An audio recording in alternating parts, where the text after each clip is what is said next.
وإذ قرأتم في الكتاب أن الشمس تغرب في عين حمئة وكنتم تجهلون إنما الأرض تجري حول شمسها ولكن لا تشعرون.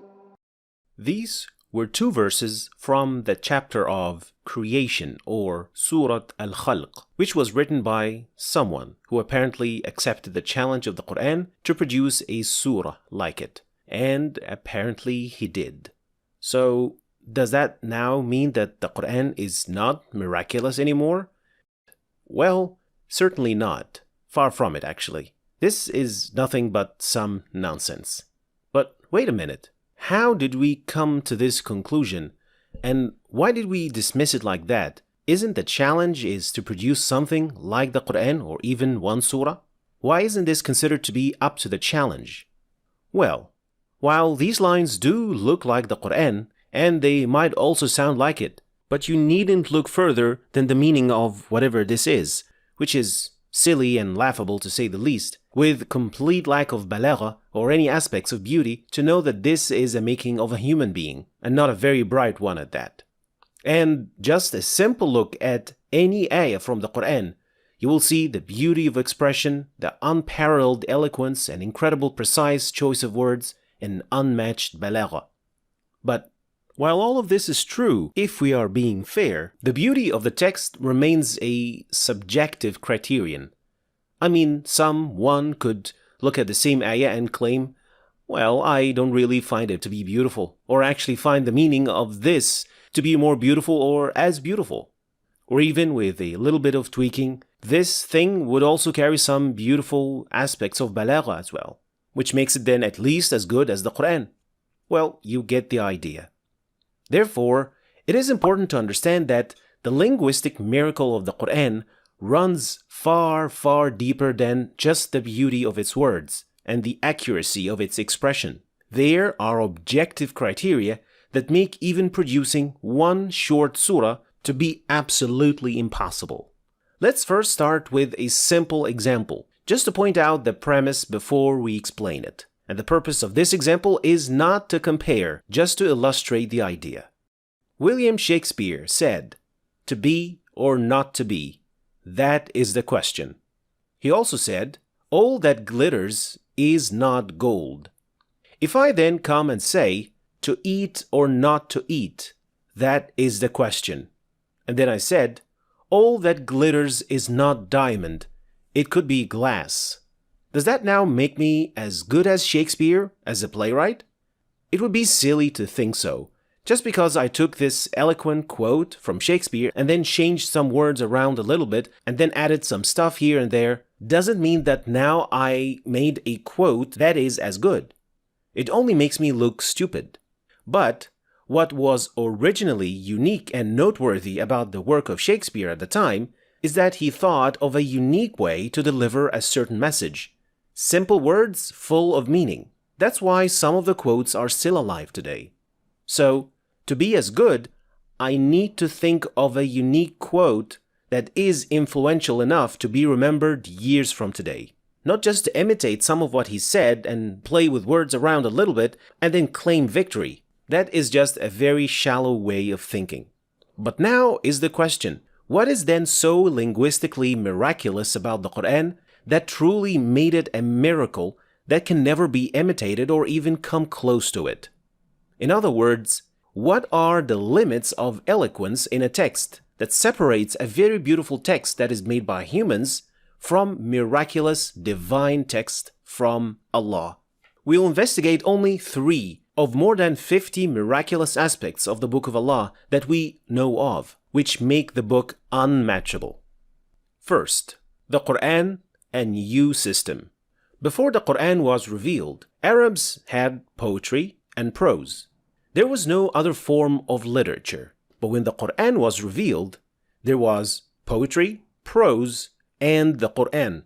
In fact, the Quran was so revolutionary and groundbreaking as literature that it didn't belong to either poetry or prose. It was a whole new system that even had its own jargon, which are unique words that specially belong to the Quran. The word Quran itself, the word surah, ayah, tilawa or tala, and all this kind of words that uniquely belong to the Quran. Interestingly, none of these words was promptly defined at the beginning of the book, as you would expect from a new book, to tell us what Quran is and what is an ayah, a surah. But for some reason, that was never needed in the case of the Quran. Arabs just understood what each of these words meant, and it fit perfectly in what the Quran was all about. So, the first question for those who want to take up the challenge of the Quran: can you come up with a piece of work that is so significant and unique in itself that it would create a fourth branch here of literature? Can you do that? Second, a new branch of knowledge. The Quran came with a brand new branch of knowledge, Tajweed. Tajweed is the way we should read the Quran. It is true that some aspects of Tajweed were indeed part of how Arabs talked, like heavy, light letters, qalqala, iqlab. But Arabs didn't elongate words, which is using med. They didn't extend the ghunna of noon in certain situations. They didn't apply ikhfa as we would do when reading the Quran. These are just some of the unique features of the Quran that are applied on the Quran when read. And these rules have been passed down from the Prophet, peace and blessings be upon him, till this very day.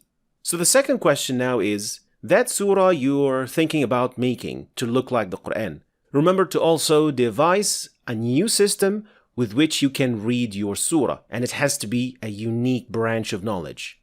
What comes next is even more miraculous. Third, novelty. The Quran was revealed in Arabic. So what can be new about it then? Well, this can be investigated in three categories. First, the Quran used words that Arabs knew and recognized, but they were used in new ways. And there was also completely new Arabic words that were derived from Arabic roots. And then there was also new expressions, or as we also say, language chunks. So these three types of new words, let's look at them one by one and understand what they mean. The first type, words like sultan, marad, yanzurun, aslama, tawalla, qum, al-ajr, al-ihsan, al-qiyamah, al-nar, and hundreds of other words. Arabs knew all of these words, but in the Quran, they were used in such a way that gave them a new dimension and a new meaning. But the most surprising part in all of that is that when they were used like that, Arabs were able to understand exactly what they meant. Take the word marad as an example. Arabs knew what this word meant, sickness, but when it was used as fi qulubihim marad, it was easy for them to realize that this was not a real sickness, a physical one. Sickness of the heart is doubt and affectation. And yet, when it was used in this context, it made perfect sense, and they directly understood what exactly it meant, without having to explain it or define what it means. Another example is the word qum, means to stand up.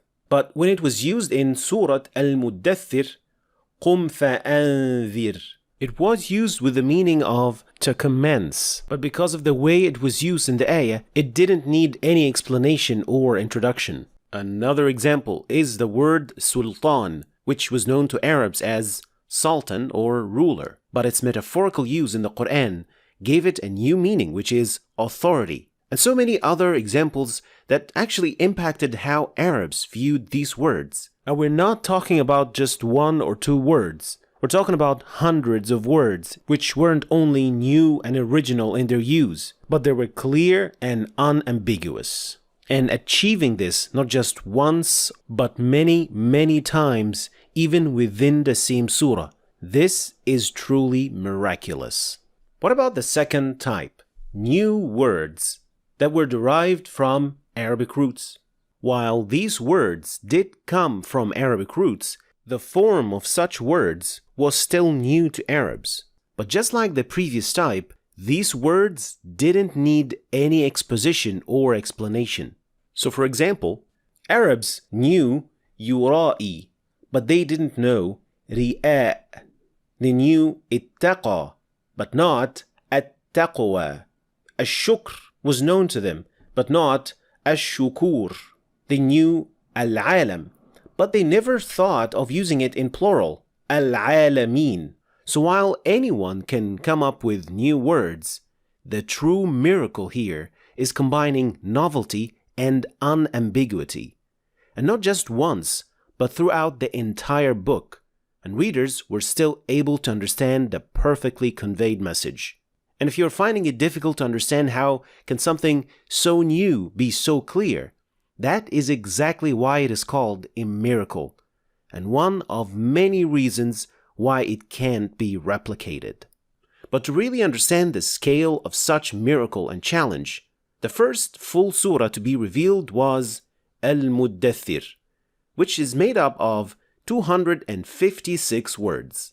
This surah alone contains at least 84 new words. They are Arabic words, but Arabs either didn't use them in the same way or they were original words derived from Arabic roots. 84 words is about 1/3 of the 2-page surah.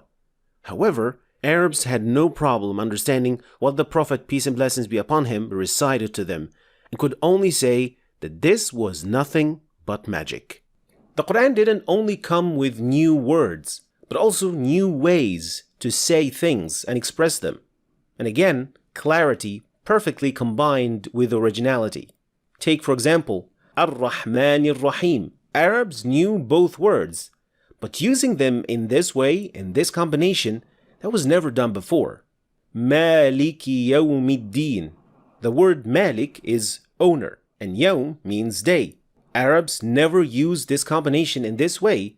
How can you own a day, a piece of time?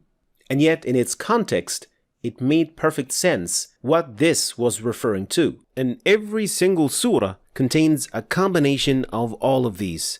Yet, the result is clear, concise, and beautiful, all at the same time. And in case you're wondering how we were able to conclude which words and expressions were used by Arabs before the Quran and which were not, these conclusions were drawn based on comparisons with Arabic poetry, prose, and the speeches that they produced before Quran revelation. And so we could conclude which words, expressions, and phrases were used and how they were used before the revelation of the Quran.